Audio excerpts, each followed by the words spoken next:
ನದಿ ಅಥವಾ ಸಮುದ್ರದಲ್ಲಿ ಮೀನುಗಾರಿಕೆ ಸಂದರ್ಭ ಅವಘಡ ಸಂಭವಿಸಿದರೆ ತುರ್ತು ರಕ್ಷಣೆಗಾಗಿ ನಾಡದೋಣಿ ಮತ್ತು ಗಿಲ್ನೆಟ್ ಮೀನುಗಾರರ ಸಂಘದಿಂದ ತಯಾರಿಸಲಾಗಿರುವ ಪ್ರಥಮ ಬೋಟ್ ಆಂಬ್ಯುಲೆನ್ಸ್ ಕೆಲಸ ಅಂತಿಮ ಹಂತ ತಲುಪಿದೆ. ಜನವರಿ 26ರ ಗಣರಾಜ್ಯೋತ್ಸವದಂದು ಲೋಕಾರ್ಪಣೆಗೆ ಮುಹೂರ್ತ ನಿಗದಿಯಾಗಿದ್ದು, ಮುಂದಿನ ದಿನಗಳಲ್ಲಿ ಸಮುದ್ರ ಮತ್ತು ನದಿಯಲ್ಲೂ ಸೈರನ್ ಸದ್ದು ಕೇಳಲಿದೆ.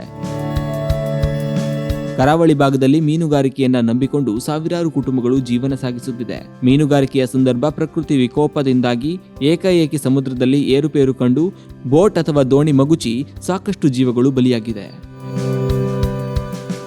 2023ರಲ್ಲಿ ಬೇಂಗ್ರೆಯ ಅಳಿವೆ ಬಾಗಿಲಿನಲ್ಲಿ ಮೀನುಗಾರಿಕೆ ನಡೆಸುತ್ತಿದ್ದ ಬೋಟ್ ಅಡ್ಡ ಬಿದ್ದಾಗ ಎಲ್ಲ ಬೋಟ್ನಲ್ಲಿಯೂ ಬಲೆ ಹಾಗೂ ಇತರ ಪರಿಕರ ಇದ್ದ ಕಾರಣ 6 ಮೀನುಗಾರರ ಜೀವ ಅಪಾಯಕ್ಕೆ ಸಿಲುಕಿತು.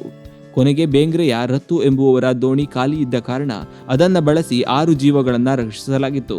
ಈ ಘಟನೆಯ ಬಳಿಕ ಮೀನುಗಾರರ ರಕ್ಷಣೆಗೆ ಪ್ರತ್ಯೇಕ ವ್ಯವಸ್ಥೆ ಬೇಕೆನ್ನುವ ತೀರ್ಮಾನ ಸಂಗದ್ದಾಯಿತು. ನಮ್ಮ ದೋಣಿ ಹೋಗುವಾಗ ಬರುವಾಗ ಇಂಥ ಅನಾಹುತಗಳು ತುಂಬ ನಮ್ಮ ಜನರು ನೋಡಿ ನಮ್ಮ ವರ್ಕರ್ಸ್ ಇಂಥದನ್ನು ತುಂಬ ಮಂದಿಯನ್ನು ಜೀವ ಸೇವೆ ಮಾಡಿದ್ದಾರೆ. ಮಾಡುವಾಗ ಅದರಲ್ಲಿ ನಮ್ಮ ಬಲೆ ಇರ್ತದೆ. ಬಲೆ ಇರುವಾಗ ಈ ಅಲೆ ಉಂಟಲ್ಲ, ಸಮುದ್ರದ ಅಲೆಗೆ ಇದಾಗ್ತದೆ, ಬಲೆ ಕೆಳಗೆ ಬೀಳ್ತದೆ, ಆಗ ನಮ್ಮವರಿಗೆ ದುರಂತ ಆಗ್ತದೆ. ಅದಕ್ಕೆ ಬಲೆಯನ್ನು ಇಲ್ಲದಂಥ ಒಂದು ದೋಣಿಯನ್ನೇ ಮಾಡುವ. ಆಗ ಯೂನಿಯನ್ನಲ್ಲಿ ಒಂದು ಒಗ್ಗಟ್ಟಿನಿಂದ ಒಂದು ರೂಪಕ್ಕೆ ಬಂದೆ, ನಾವೇ ಒಂದು ಆಂಬ್ಯುಲೆನ್ಸೇ ಮಾಡುವ, ಎಲ್ಲರಿಗೊಂದು ಉಪಕಾರ ಆಗಲಿ. ಇದರಲ್ಲಿ ಜಾತಿ ಮತ ಪಕ್ಷ ಏನೂ ಇಲ್ಲ, ಎಲ್ಲ ಒಂದೇ ಮೀನುಗಾರ, ಎಲ್ಲ ಜಾತಿ ಅಂದ್ರೆ ಮೀನುಗಾರ ಜಾತಿ. ನಾವು ನಮ್ಮ ಉದ್ದೇಶ ಏನು? ಯಾರ ಜೀವ ಹೋಗಬಾರದು ನದಿಯಲ್ಲಿ, ಸಮುದ್ರದಲ್ಲಿ ಯಾರ ಜೀವ ಹೋಗಬಾರದು. ಅದು ಹಿಂದೂ ಮುಸ್ಲಿಂ ಕ್ರಿಶ್ಚಿಯನ್ ಜಾತಿ ಅಲ್ಲ. ನಮ್ಮ ಜೀವ ಯಾರು ಮೀನುಗಾರರು ಅಂದರೆ ನಾವು ಒಂದು ಕುಟುಂಬದವರು. ಎಲ್ಲರೂ ಕೂಡ ಸಹಾಯ ಮಾಡ್ತಾರೆ, ಎಲ್ಲರೂ ಕೂಡ ಸಹಾಯ ಮಾಡಿದ್ದಾರೆ. ಮೊದಲು ಮೀನುಗಾರಿಕೆ ಹೋಗ್ತಾರೆ, ಏನಾದರೂ ಆಗ್ತದೆ ಆದರೆ ನಾವೇನು ಮಾಡಬೇಕು? ಅಲ್ಲಿ ಹೋಗಿ ನಮ್ಮ ಈ ಚಿಕ್ಕ ಬೋಟ್ನಲ್ಲಿ ಇಂಜಿನಲ್ಲಿ ಹಾಳಾಗ್ತದೆ, ಸೀಮೆಯನ್ನು ಇಲ್ಲ ಆಗ್ತದೆ. ಆಗ ನಾವೇನು ಮಾಡಬೇಕು? ಒಂದು ಬೋಟ್ ಇನ್ನೊಂದು ಬೋಟಿಗೆ ಹೋಗಿ ತಗೊಂಡು ಬರಬೇಕು. ಅದಕ್ಕೆ ಬೇಕಾದ್ರೆ ಇದನ್ನು ತಯಾರು ಮಾಡಿದ್ದೇವೆ. ನಮಗೆ ಈಗ 4 ವರ್ಷ ಆಯ್ತು. ಇದು ಇದಾದ ನಂತರ ಇದು ನಮಗೆ ಎಲ್ಲರ ಒಂದು ಸಹಕಾರದಿಂದ ಈ ಒಂದು ದೋಣಿಯನ್ನು ಮಾಡಬೇಕು ಅಂತ ಮಾಡಿದ್ದೇವೆ.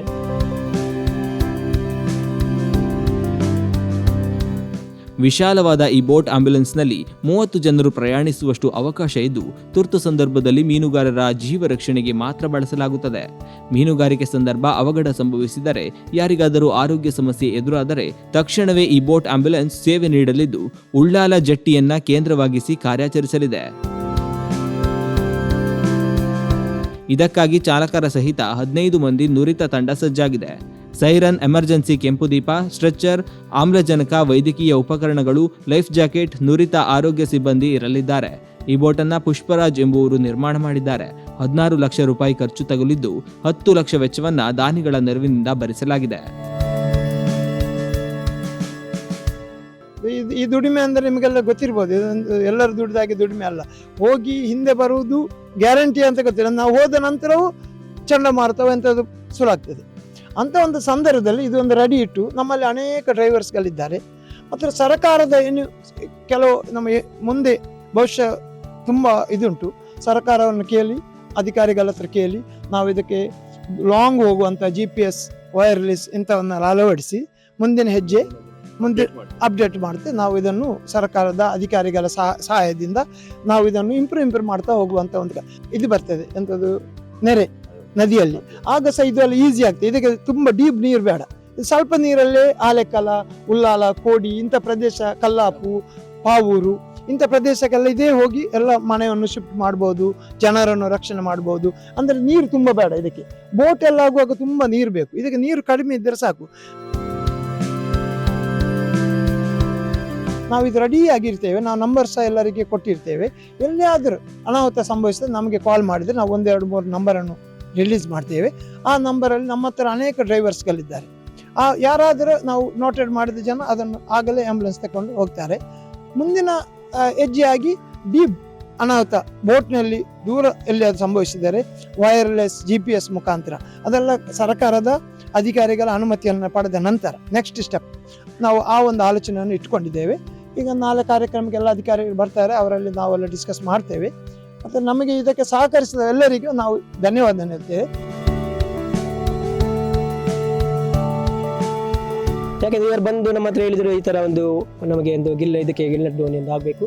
ಯಾಕೆಂದರೆ ಪ್ಯಾಸೆಂಜರ್ ಬೋಟ್ ಎಮರ್ಜೆನ್ಸಿ ಬೋಟ್ ಅಂತ. ಅದಕ್ಕೆ ನಾನು ತುಂಬ ಸಂತೋಷದಿಂದ ಒಪ್ಪಿದ್ದೇನೆ. ಹಾಗೆ ಒಳ್ಳೆ ರೀತಿಯಲ್ಲಿ ಕೆಲಸ ಆಗ್ತಾ ಉಂಟು. ಇನ್ನು ಕೂಡ ಅವರು ಒಳ್ಳೆ ರೀತಿ ಬೇರೆ ಬೇರೆ ಕೆಲಸದಲ್ಲಿ ತೊಡಗಲಿಂದ ನಾನು ಇದು ಬೇರೆ ದೋಣಿ ಎಲ್ಲ ಮಾಡಿದ್ದೇವೆ, ಆದರೆ ಇದು ಎಮರ್ಜೆನ್ಸಿ ಬೋಟ್ ಅಂತ ಫಸ್ಟ್ ಟೈಮ್ ಮಾಡೋದು. ಯಾಕೆಂದರೆ ನಮಗೆ ತುಂಬ ಸಂತೋಷ ಆಗಿದೆ.